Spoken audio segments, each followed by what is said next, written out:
We have been, throughout this last month, we've been in this series called The New Rules of Love. And throughout this series, we've been doing these things called date nights. And so every Wednesday and every Thursday night throughout this month, we've got one more to go. Can I have the house lights on, please? We've been doing this thing called date nights where we invite people to come. And so we've been having married people on the Wednesday nights, and then we've been having the single and dating people on the Thursday nights. And what we do is we feed them, we host them, we love them, we serve them, and they watch a video, and there's discussion, there's engagement. And so the single people and the dating, they're all in a couple of tables, all chatterboxing. They're a little bit quieter this week gone. I'm not sure why, but you're all a little bit quieter. There's like little church mice sitting at the tables, not wanting to talk. And so they're single and dating people. They're in groups, two tables, and we serve them a 2-course meal. And we dress up to the nine. If you're a waiter, we dress up to the nine, and we want to honor them, we want to love on them, we want to serve them, and just create a space for good food, good conversation to flow.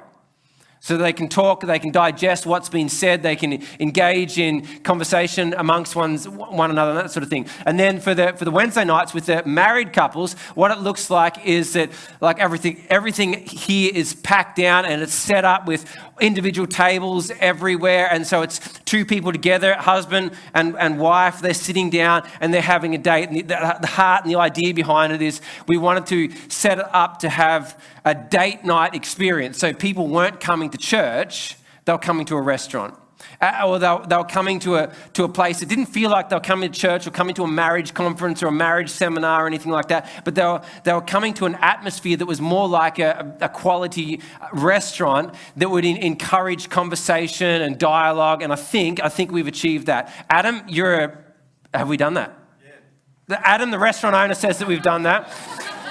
In fact, Adam's comment after the first week was it was a 5-star experience until I posted a photo on Facebook of him eating a taco, and then 5 stars went out the window. Is that correct? Yeah, you need a hire photographer. I didn't take the photo. Chris did. I did post it. But so it has been a mammoth effort. From start to finish, it's been a mammoth effort. We've been planning for this for about 12 months, or thinking it through for about 12 months, and the outworking of it was a mammoth effort. And I wanted to honour everyone next week, but next week we've got dads. So I want to honour everyone that has been intricately involved in it. And not everyone is here, but I'm going to at least list them. So these are the people that I want to come up and stand on the stage, and I want you to say thank you. So John and Narelle, yes please. Chris, Adam, Belinda. I know you're so excited about coming up the front. Vaughan. No, you come up the front. You were there. Rani, Vince, Emmy.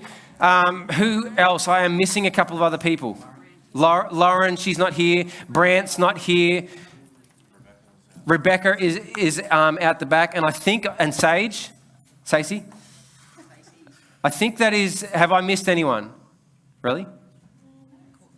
Courtney and Michael. Yes, they were hiding in the darkness.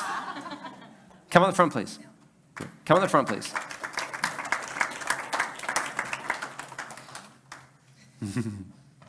You can stand right in the front if you'd like. Yeah. So every single one of these people have been intricately involved from a little bit to an incredible amount. And so the brunt of this has been Narelle over here. She's done 95 to 98% of the cooking. Yes, you have. And creating meals. Her and I sat down a couple of months ago, and we talked about it and started unpacking it. And then she set to meal prepping and working out what they can eat and that sort of thing. She has done an incredible effort at cooking, at catering, at thinking through, at getting all that. Narelle, I couldn't have done this without you. She's done incredible. Sage has helped with cooking and desserts and things like that. Belinda Ollerman, she really doesn't want anyone to know this, but she did last week's dessert, which everyone liked.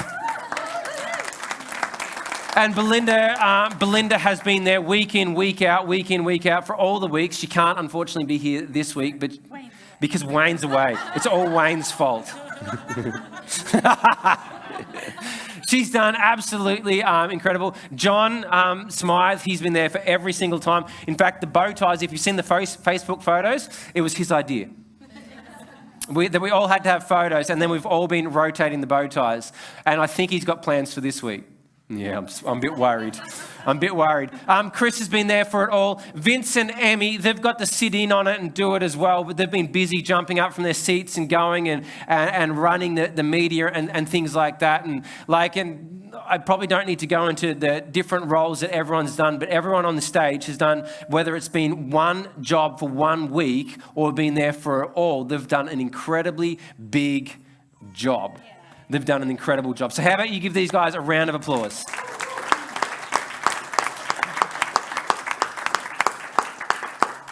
Yeah, you can go now. I'm just letting you savor the moment. So I know how much you all like the stage.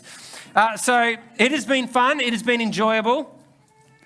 I learnt an Irish jig. Was it Irish or Scottish? Irish jig. I'm not sure if it should ever see the light of day. You saw my dance moves last week. Yeah. We have so much fun serving and catering and connecting. And so Lauren came. Some of you will know Lauren. She's English. She decided to teach me an Irish jig. And wow, I felt like a praying mantis. Legs going everywhere. But it was a lot of fun. Apparently there was dinosaur noises on the marriage night last week at the end. I don't know what that was, but it's kind of an in-joke. It's been fun. It's been incredible. And you know what I've loved, absolutely loved, is the stories that I'm hearing trickle back of how it has inspired conversation amongst married people, amongst singles, amongst people that are dating, how it's inspired conversation, thoughts, helped with their marriage, their relationship. And I'm absolutely enjoying that, and I've loved it. Relly and I have big plans for next year, don't we, Relly? Yes, we do. We'll wait until next year, though, to talk any more about that. So that's been enjoyable, but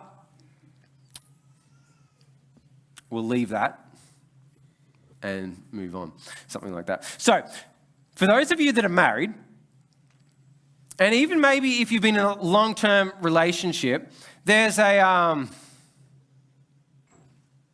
turning point in the relationship where it's like a maturing of the relationship. It goes from perhaps immaturity to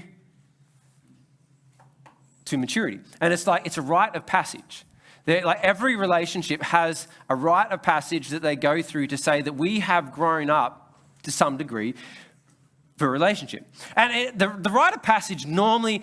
It looks something like this, that you get to the point where you're comfortable telling them that they're wrong. You don't do that? You learned early on, didn't you? The rite of passage is that you develop the maybe courage, the connection, the confidence that we know each other enough. I'm comfortable enough that this isn't going to crush our relationship, to tell them that they're wrong. And really what you're doing is you're telling them that they're wrong because you are right. And like the rite of passage probably grows. Like when you start, so for those of you that maybe are recently married or in a recent long-term relationship, as far as this has been a growing thing, some of this stuff will be fresh in your heads. And so for you older married people that have been married forever, let me take you on a trip down memory lane, and I might be able to jog some memory from you. And so the rite of passage, normally there's a transition that goes like this, like you get together and you're goo-gaga for them. You don't say anything to upset them because you don't want to upset them, because you like them. But in saying that, before you get to that point, it probably starts over here where they're just perfect. There's nothing wrong with them. Like they don't do anything wrong. They're just, and this is that dating phase, like maybe 2-3 weeks. I don't know. It might last for a long time for some of you. I don't know, but it's a stage where you are really goo-gaga. Nothing they do is ever wrong. In fact, the idiosyncrasies now that drive you insane, you thought were funny and you thought were charming and entertaining at the start, but you've been married for a while now, so it's not so much that. And so it starts there with that. They can't do anything wrong, and then it moves to they do things wrong on a semi-consistent frequency, but you don't want to say anything to them because you don't want to upset them, or you're not sure maybe at the start whether the relationship will handle it if I really bring that up. But when they laugh, they show their teeth and it really turns me off, and I just would like them to do this or like close their, I don't, honestly, it just came to me. As I was saying it, I didn't plan it nor prep it. It came to me. Sage does not do that. And I'm not joking there. She does not do that. She does. She does.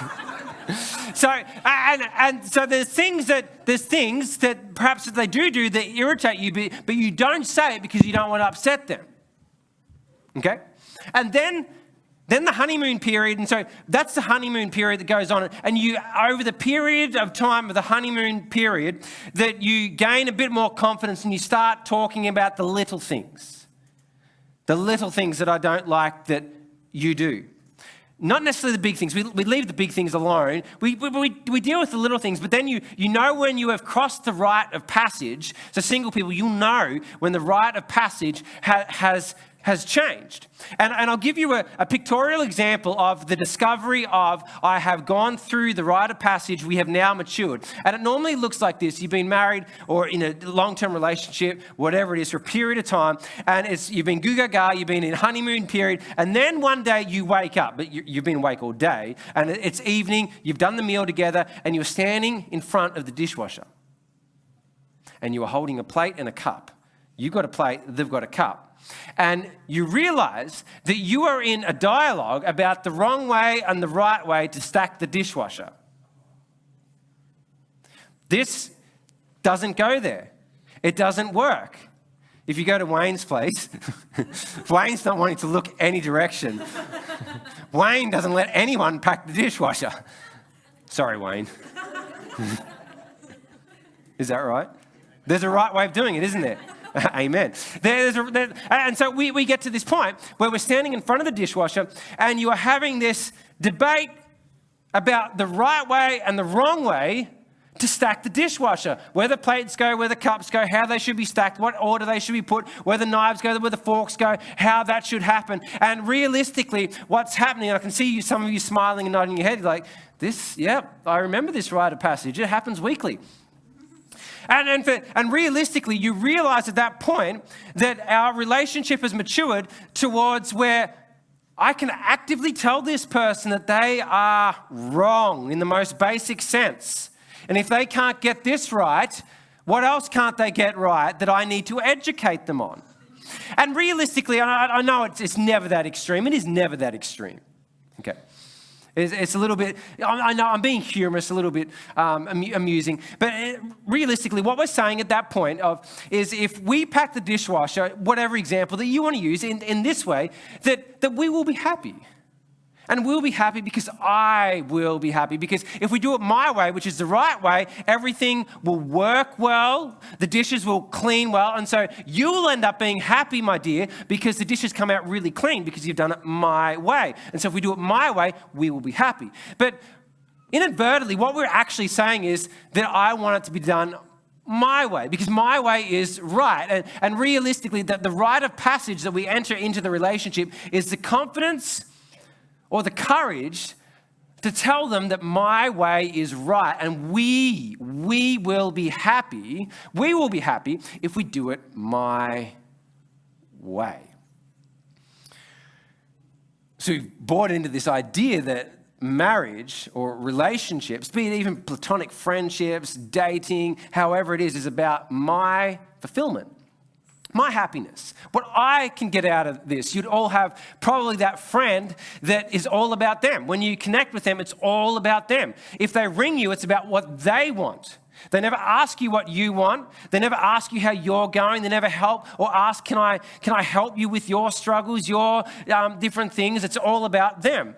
We approach a whole lot of relationships like that. It's all about me, what I can get out of it, how it fits me, what it can do for me. We approach relationships like it, be it platonic friendships, and we approach our marriages so often exactly the same. It's all about me. But I think as we go through and as we unpack this morning, what I'm wanting to explain and wanting to get across is that when we're approaching it all about me, then no one ends up being happy. In fact, the Bible uses this word called sanctification. It's this word that realistically what it's talking about is the process of being made holy, or the process of being made Christ-like. In that, when we become Christians, so if you're a believer, you'll get this. If you're teetering on that, or you're not a believer at this point, and you're not sure, let me explain this a little bit. When you become a Christian, you get set free from sin, like sin's not held against you or anything like that. You're reconciled in a relation back to God. And then from there, you're in the process of being made holy. You've given the stamp of the Holy Spirit to say that you are saved, you are set free, that sin no longer holds a chain on your life, and that the sinful actions that you do aren't going to disconnect you from God. But you're not holy yet. You're in the process. Sanctification is the process of being made on a consistent basis holy. So if you're a Christian this morning, you are not purely holy. You're not like God, not yet. Maybe when you die, you'll get a whole lot closer, but you're not like God yet. So there's this word, sanctification, is the process of our holiness being outworked, of being made holy. And so what I want to talk about this morning is how that process connects with marriage, and how our marriage, and in honesty, just relationships in general, are meant to do something. It's one of God's designs. The institution of marriage, the institution of relationships in general, is a design from God to help with this process of sanctification, of being made holy. So that's what we're going to be talking about this morning. So if you're just joining us for the first time, watching online for the first time, we are at the end. We are closing it today. A sermon series titled "The New Rules of Love," where we've been looking at and focusing on rediscovering God's design for relationships, God's design for marriage. And what we've been talking about over these last couple of weeks in regards to these new rules is they're not actively new, never heard of, never thought of, but rather we've forgotten them, we don't think of them, we don't consider them when we're engaging in marriage or even just friendships. But what we believe is this, that if we engage in these rules that we believe that God set out to help us in our relationships, that we'll have life-giving relationships as opposed to life-draining relationships. So the last couple of weeks, week one, we looked at this, which was the myth of the perfect match, which has kind of taken us throughout the whole series. And the myth of the perfect match says that when I meet the right person, everything will be good. Everything will flow, everything will be fine, everything will be right because they are my perfect match. Week two, we looked at the power of clarity. That if you're in a relationship, no matter what sort of relationship, if it's romantic or not, that we need clarity. I do what I say, and I say, or I do what I say and I say what I mean. And there's clarity in our relationships. We are deliberate in our communication and our connecting with them. And then last week, what we looked at was genuine compatibility, the genuine compatibility between two people. And what we looked at was genuine compatibility goes beyond surface level chemistry, which is that honeymoon goo-gaga stage. It goes beyond that to where it flourishes, where the shared values, priorities, goals, that sort of thing. So that's the last couple of weeks that we've looked at. And this week, I want to close it out. And what we're talking about this, I want to close it out with this, that marriage is a mission, not a matinee. Marriage is a mission. It's not a matinee. In fact, I would go a step further to say relationship in general is a mission. It's not a matinee. A matinee being this. I'm assuming most of you know what a matinee is. Where you're watching a performance and you're watching this matinee that is there for the sole enjoyment of me, like what I can get. Like I just want to enjoy it. It's all about my enjoyment. I'm watching this play out and I'm standing up. I'm watching the opera. I'm up in the balconies. I'm enjoying it. It's a matinee. I'm enjoying the matinee play out. And so many of us approach relationships exactly the same, be it friendships and even marriages. We approach exactly the same. It is a matinee there for my enjoyment, for my pleasure, what I can get out of it. But marriage and relationships, if you're single, you need to realize this, specifically if you're single, that marriage and relationships, they're a mission to do something. In fact, well, I would suggest this, that God wants our relationships to be used as a mission to remind us, to direct us, to engage us in this process of sanctification, of being made holy. Marriage is a mission. It's on a mission to do something, to remind us that you're not perfect. When I got married, something hit me really, really hard. And that was like, there's been two things in my life where I've come to two extremely big revelations, and they're the same revelation. Number one was when I got married, after a period of time, I discovered how selfish I was. Marriage should be a relationship, I'm convinced of this, marriage should be a relationship that highlights to you how selfish you are. Because if it's not, your marriage is for you, for my happiness. All for me, what I can get out of it. And so when I got married, I discovered that I was selfish. And I'm going to talk about me a little bit later on, my problems, which I have a lot of them. But as far as marriage, I realized that I was exceedingly selfish. It highlighted how selfish, self-serving, self-seeking, self-interest everything was me. And then on top of that, I had kids. And then that was a whole nother level of like selfishness turning up. Like, I can't believe that I am this selfish. Like, this is a little person and I love them and I care for them, but I don't at this moment because I'm a selfish individual. And so I discovered upon getting married that how selfish I am. And then I discovered upon kids that I'm exceedingly selfish.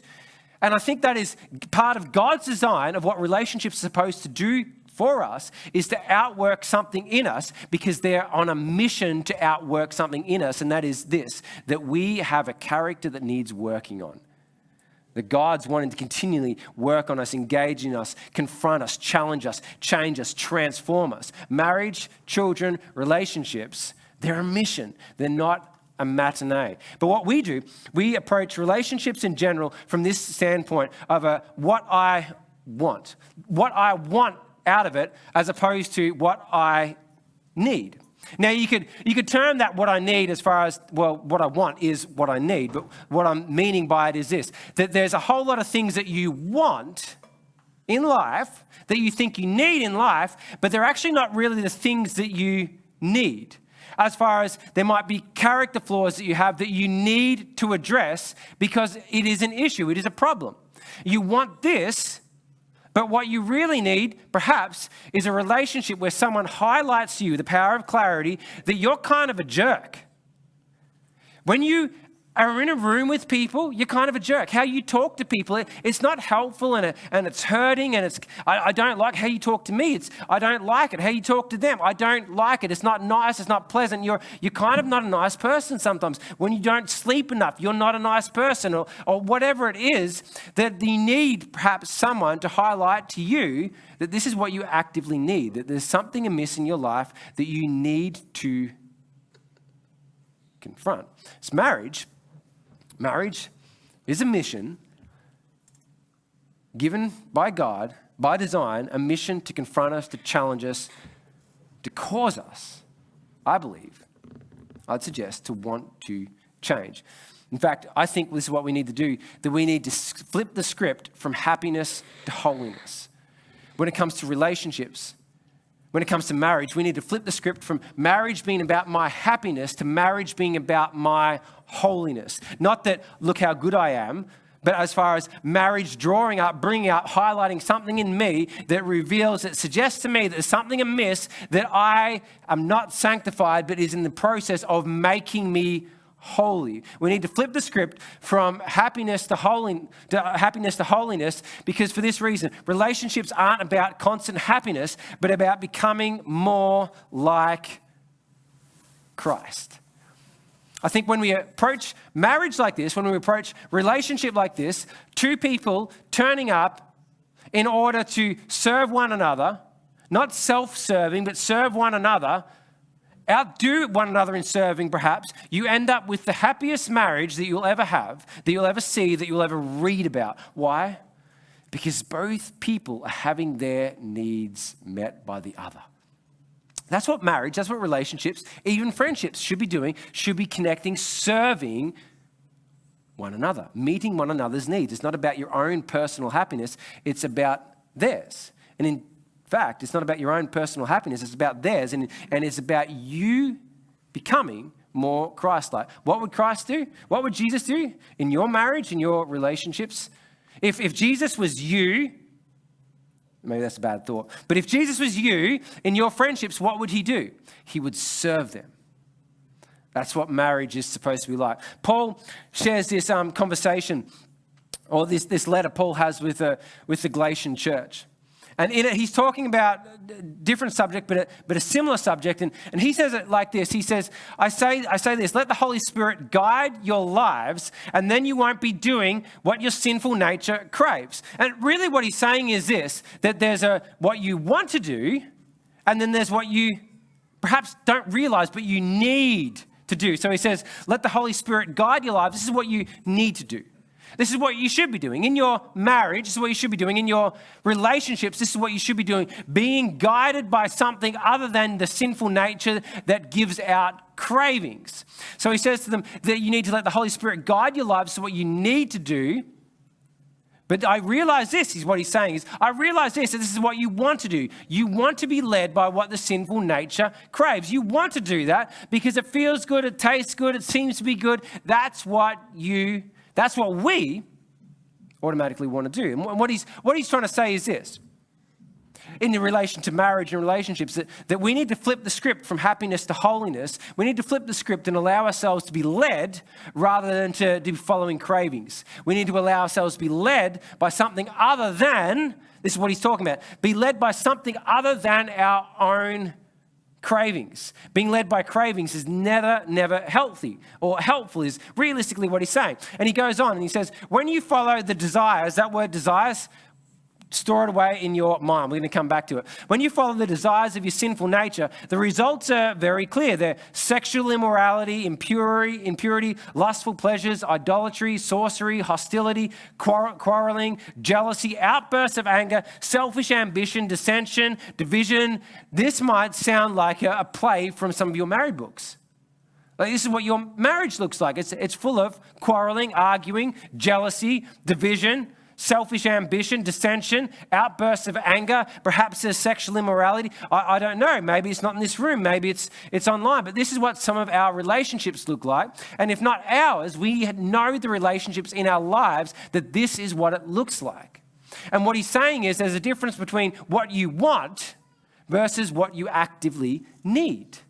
And what he's saying is we need to flip the script from happiness to holiness, from what I want to what I need. We need to flip the script and remind ourselves that it's not about our happiness, but it's about something else. So he says, so let the Holy Spirit guide your lives. Don't follow the cravings of the sinful nature. When you follow the desires of the sinful nature, these are the outworkings. When this erupts in our marriage, when this turns up in your relationships, this is what it is. It is the sinful nature outworking. It is a sinful nature taking hold. It is the cravings of doing what it is that I want to do is coming out. He continues on, there's envy, drunkenness, wild parties, and other sins like these. But he says this in verse 22. He says, but the Holy Spirit produces this kind of fruit in our lives. He produces love, joy, peace, patience, kindness, goodness, faithfulness, gentleness, and self-control. Against these things, he says, there is no law. What he's saying is, what he's trying to write to the Galatians and encourage them is that we need to flip the script from life being about my personal happiness to life in general is on a mission in order to highlight to me that I am meant to be on this process of being made holy. If you're a Christian this morning, that will perhaps make sense. But maybe you're not a Christian and that doesn't make sense, and you're trying to work this out and nut this out, and you could dumb this down to this. If you're not interested in Jesus or interested in Christianity, you just like the thoughts of it. You could dumb it down to this, that if all you do is follow your own desires, you'll never become a better person. But there's some other things that you could follow and you can pursue that would actively help you become a better person. Even if you're not a Christian, you could take this stuff and you could apply it to your life, and it will make your marriage, your relationships a whole lot better than what they currently are. And so Paul's writing to this church and he's highlighting to them, you need to flip the script from happiness to holiness. You need to flip the script to remind yourself that your relationships, your life isn't about what you want. It's about what you actively need to have engaged in it. And what you need to have engaged in it is a deliberate action to produce something in your life other than just these cravings, these fruits of the Spirit. Other than that, that's what you should be having. And he goes a step no, he doesn't. Well, I'll leave that for now. But so he goes as far as you could take this, and you could take all this stuff and say, well, what does love outwork in this versus the selfish attributes or what one would want to do or have to do in order or in your relationship? And it would look like this. This is what love would do in your marriage, in your relationships. Love does this. It actively apologizes. And so Paul's trying to remind them in here that you need to flip the script from being just led by your cravings and your desires to being really deliberate. And this is what deliberately love would do. Love would do this. It would apologize. Joy would look for common ground and work towards it in the heat of arguments and dissension and fights. Patience would go back and hear them out. And to put those three together specifically, it would look like this. If you have an argument or a debate or something like that where there's been a heated exchange, you might have parted ways on the heat of the exchange and gone to other rooms and fumed. But love would do this. It would go back and apologize after the fact if it hadn't been done. It would deliberately seek them out to apologize. It would look for the common ground to have an actual conversation with. And it would do this. It would actively go back and hear them out. And it might say this: perhaps I misheard you. Perhaps I misunderstood you. Perhaps I didn't actually clearly hear what it was that you're saying. Can you explain that again? Because I really want to hear your side of this thought. And it would deliberately go back and do that. Kindness would deliberately show empathy. Goodness would look for a solution. Faithfulness, you know what? Faithfulness would just do it. Faithfulness would do all of this, even when you didn't want to do it. In fact, faithfulness looks like doing things in your relationships that you don't want to do, but you do it because you love them. Faithfulness would do it. Gentleness would choose kind words. Self-control, it would be this. Self-control would be just slow to speak. You could take them, reword them with all the different examples that you want to throw at them, but it would be in action, actively doing something, actively outworking some way, deliberately outworking these things. So in Paul's encouragement to flip the script from happiness to holiness, he uses a couple of key words, which I told you to square away in your mind before. And so when he talks about let the Holy Spirit guide your lives, then he gets down a little bit further and talks about the cravings of the sinful nature. Then he says these are the desires of the sinful nature, and it looks like this: dissension, quarreling, anger, and talks about that. Then he gets down and talks about fruit. But I find it so fascinating that when Paul's talking about all this stuff, he doesn't equate desires of the sinful nature with desires of the Holy Spirit. So they don't exist. They've got desires of the sinful nature, but there's no such thing as desires, your self-desires of the Holy Spirit. They're fruit. Your desires look like this to respond. And so desires do this. Desires, they spawn at a whim, at a whisk, straight away. They're instantaneously wanting to go back. What happens when you have an argument? Your desire, and you might have self-control. You might be exhibiting self-control, but your desire is to what? Tell them that they are wrong.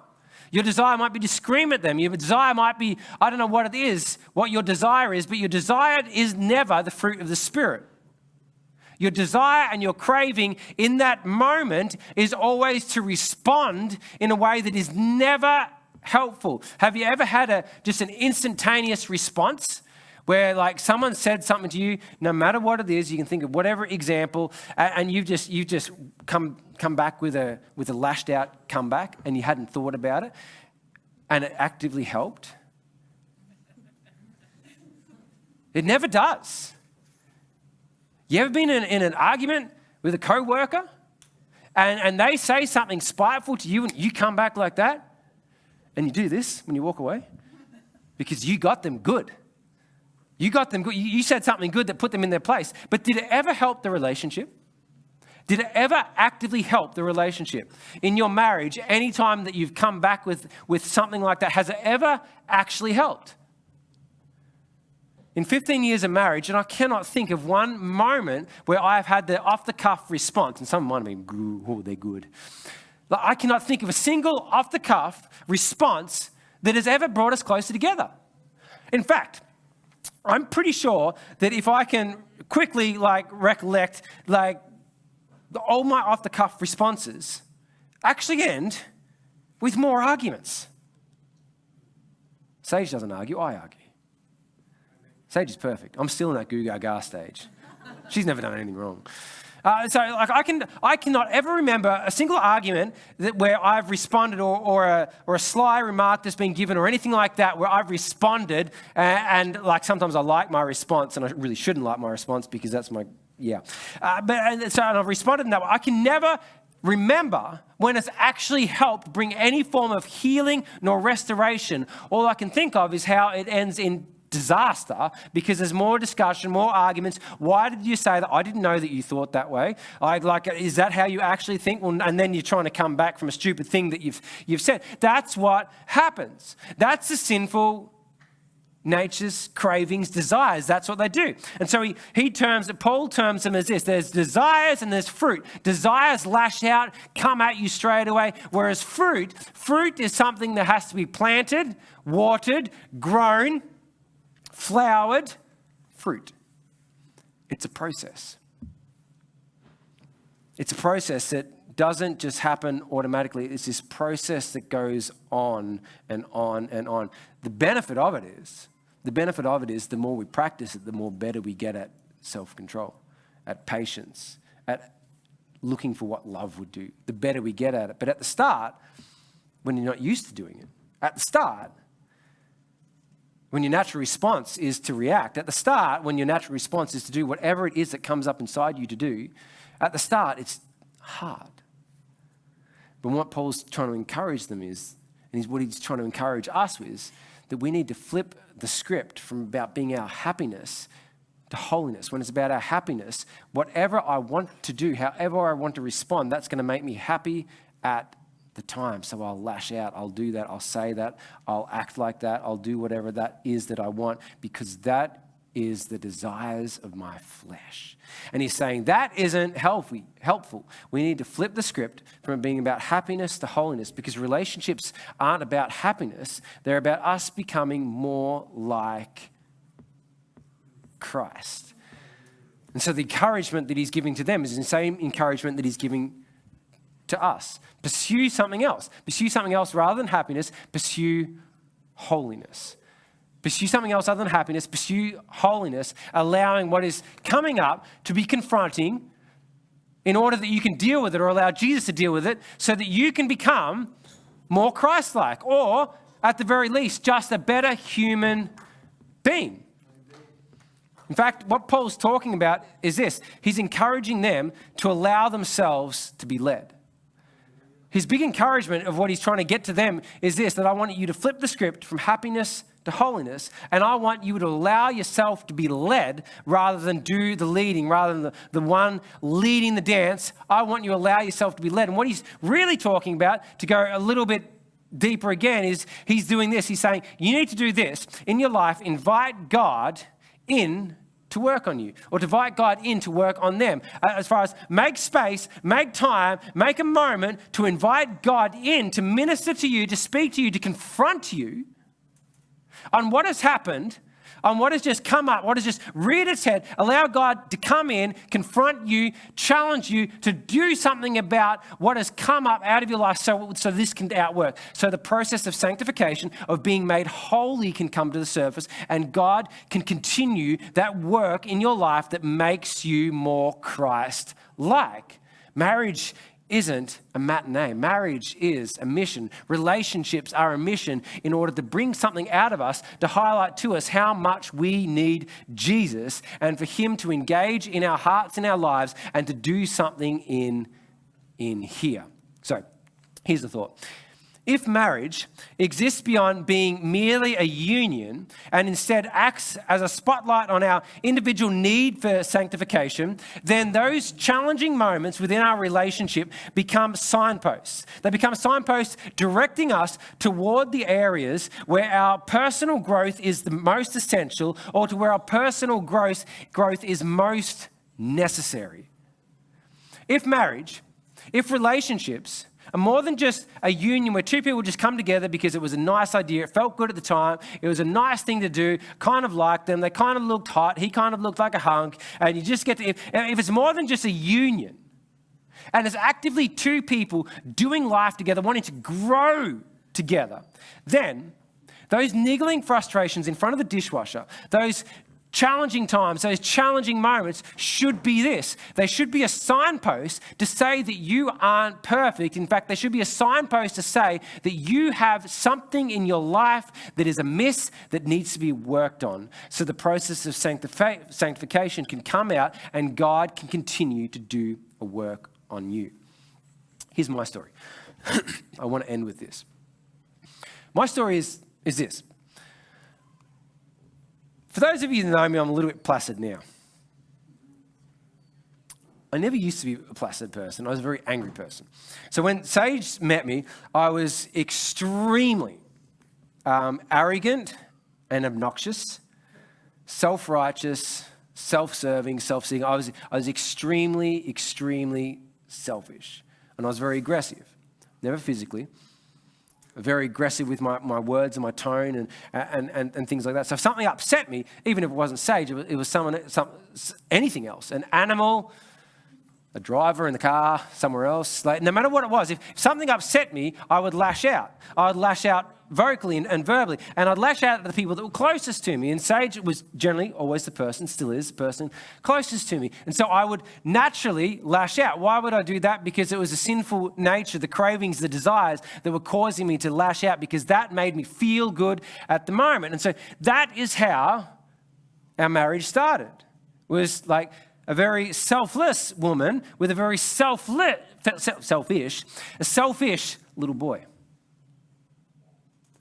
And that's how we started. And so our marriage started like that, and our marriage continued like that. In fact, I was very domineering and dictating what I wanted happened, what I needed happened, what I thought I needed happened. How I wanted to run the finances was how we had the finances. What we did was what I chose we did. Where we lived is what I wanted.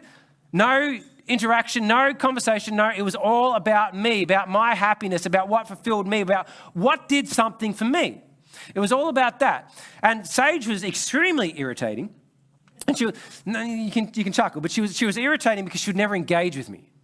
When conversations and struggles and arguments turned up, because they always did, because I was an argumentative person, I just looked for a fight. When arguments turned up, she wouldn't engage in the argument. And it used to drive me absolutely insane because she wouldn't fire back. She would walk off. And all I wanted to do, I just wanted to have it out for the next hour and scream. And she wouldn't engage. She would walk away and just pull my hair out because there was no one to fight with. It was the best thing she could have ever done, was just walk away. Because she would tell me I was an idiot, actually, and walk away. You're like, no human being acts like that way. And she would walk away. And I'd sit and I'd be thinking to myself and talking to myself and all of that, and came to the realization, like, I'm an absolute idiot. I'm a jerk. But I'm not going to say anything.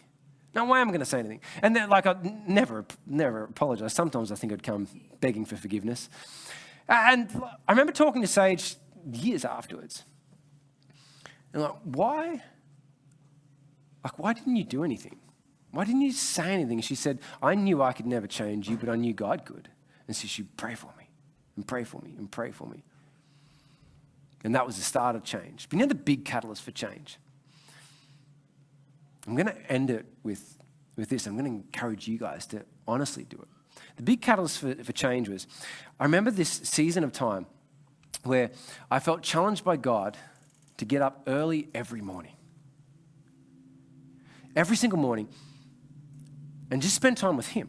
So I'd get up, it was about 4 o'clock in the morning. I'd get up in the morning about 4 o'clock, and I'd go into my office, I'd close the door, I'd put on some music that didn't have any lyrics or anything, and I'd just spend time with God. And there was this prayer that I went into that season with, and I came out of that season with, and I still use consistently. It's a prayer that I'm going to take us through. It's a prayer that comes from Scripture. And I promise you this, that if you engage with this prayer, and you honestly do it, and just don't give it a token tick, but you open your heart, you open your mind, you open your life and say, Jesus, I want you to do something here. It will transform you. It'll be the most confronting thing that you ever do. But it'll transform you. And so I engage with this prayer. I'd enter my study with the worship music playing, and I'd start with this prayer, and I'd kind of end with this prayer. And the humorous part about it is, throughout that time, 90% of the time I'd fall asleep. In my own quiet time, I'd fall asleep. So I was working hard, getting up early in the morning, spending time with God, I'd just fall asleep. But I'd wake up with the presence of God surrounding me and a sense of God on my heart and my lips. I remember ages after this, Sage said to me, like when we were talking about me and the little boy growing up and maturing, and I've still got a long way to go. But Sage ended up drawing connections between my maturing and the season that I went through with God. What would happen was that I would go into my quiet space, my quiet place, and I would allow God to minister to my heart, and he would reveal to me things, arguments, discussions that we'd had where I was way out of line, and he would confront me. He would confront me on the conversation I'd have with my just friendships. He would confront me and highlight and say, this is wrong, this isn't right, that you need to deal with this, that you need to allow me to strip this off you. This is not how you behave. This is not how you act. And it was a really confronting time and season, and it still goes on to this day. It hasn't finished because I am still in the process of being sanctified. I am still in the process of being made holy. I am still in the process of being made perfect. And that's going to be this ongoing process until I leave this earth. But I prayed this dangerous prayer that I'm going to give it to you, and it is going to change your life if you allow it. Now, when I read it out in a minute, you can do a couple of things with it. You can go through it and take it and like, that's a nice idea, and maybe just rattle it off, give it lip service, but that's it, and it won't do anything. If you give it lip service, it won't do anything. But if you actively, deliberately press into it, surrender to it and say, God, I'm here, I'm wanting you, I'm asking you, I'm inviting you in, specifically, inviting you in, and I promise you, if you were to commit to this prayer will put you in a position where God transforms you. So it looks like this. Psalm 139, it says this, search me. It starts with that, search me. Can I ask, we're going to take communion together. Can I ask some people to grab these 3 plates up there, come and hand the communion out as we're going through this. This is how we're going to end. He says this, he says, search me. Search me and know my heart. Test me and know my anxious thoughts. He starts there, God, I want you to search me. And then it continues on with, point out anything in me that offends you and lead me along the path of everlasting life. This is what I went into my study with and I started with, and in that season, God did something in my heart that transformed me from an exceedingly selfish, arrogant, self-serving, self-focused individual to someone that would deliberately look for the fruits of the Spirit to outwork rather than just the cravings of what it was I wanted to desire. And start with this. I'd enter my prayer closet and say this, God, I'm here. I want you to search me. God, I'm open. I want you to search me. I want you to search me. And I didn't stop with that. God, I want you to search me. Now I want you to point out in me anything that it is in me that offends you, that shouldn't be here, that isn't right. Anything that's been happening in this past week that isn't how I should behave and act, I want you to point that out. I want to be a better husband. I want to be a better father. I want to be a better human being. I want to be a better friend. I want to be a better pastor. I want to be a better employee. I want to be a better boss, whatever it is. Point out in me anything that offends you and then do this. I want you to lead me. I want you to lead me, God. That's what Paul's encouraging the Galatians with, to be led with something else other than their own selfish desires. So I'd go into my prayer closet and I'd do this.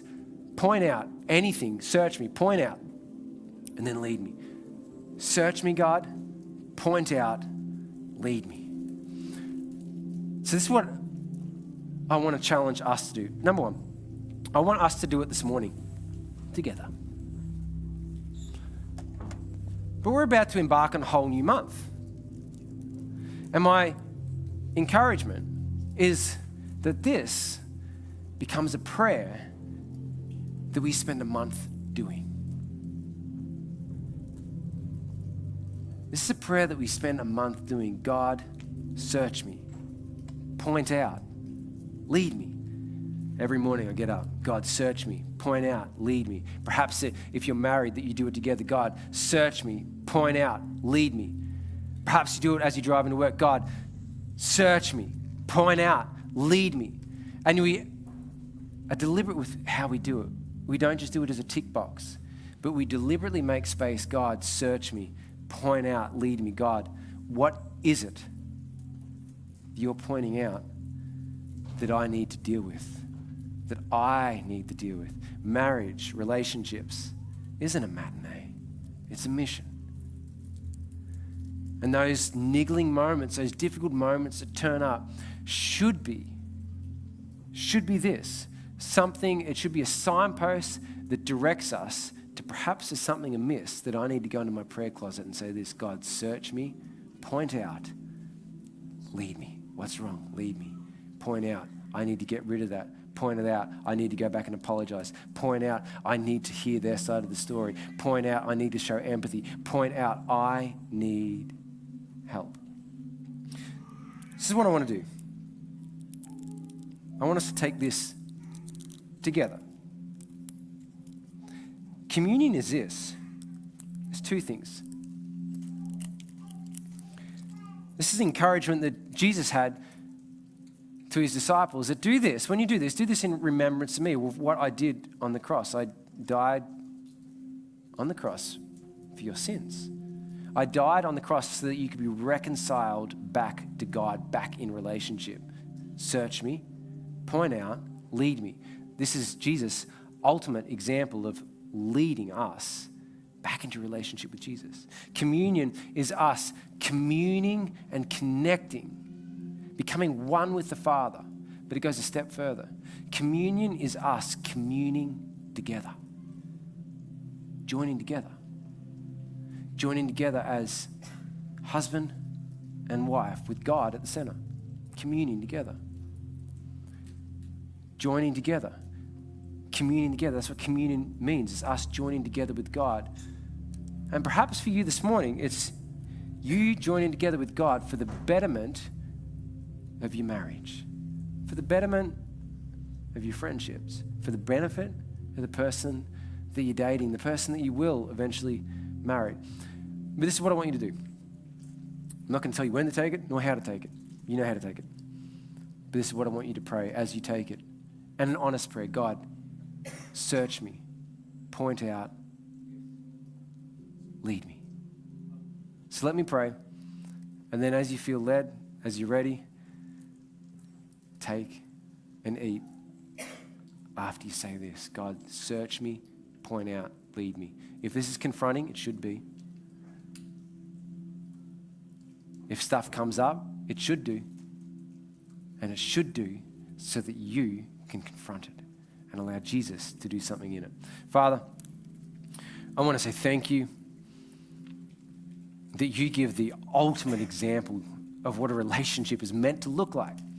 It's meant to look like a relationship that is serving rather than self-serving.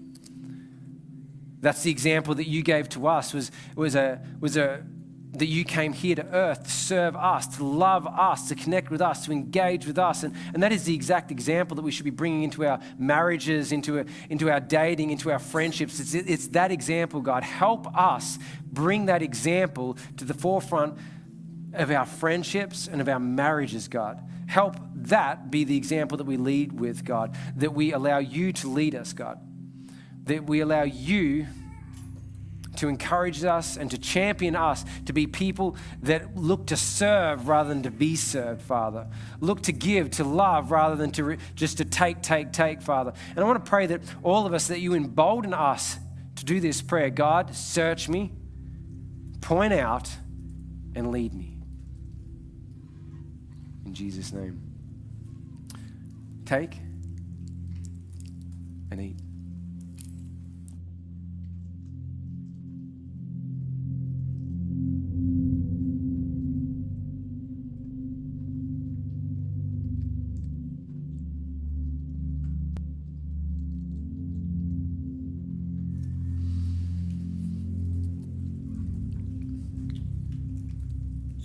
God, confront us. Confront us, highlight, point out in us anything that it is that offends you, and lead us in the path of everlasting life, God. That's our prayer this morning, that you confront us and that you lead us. In Jesus' name.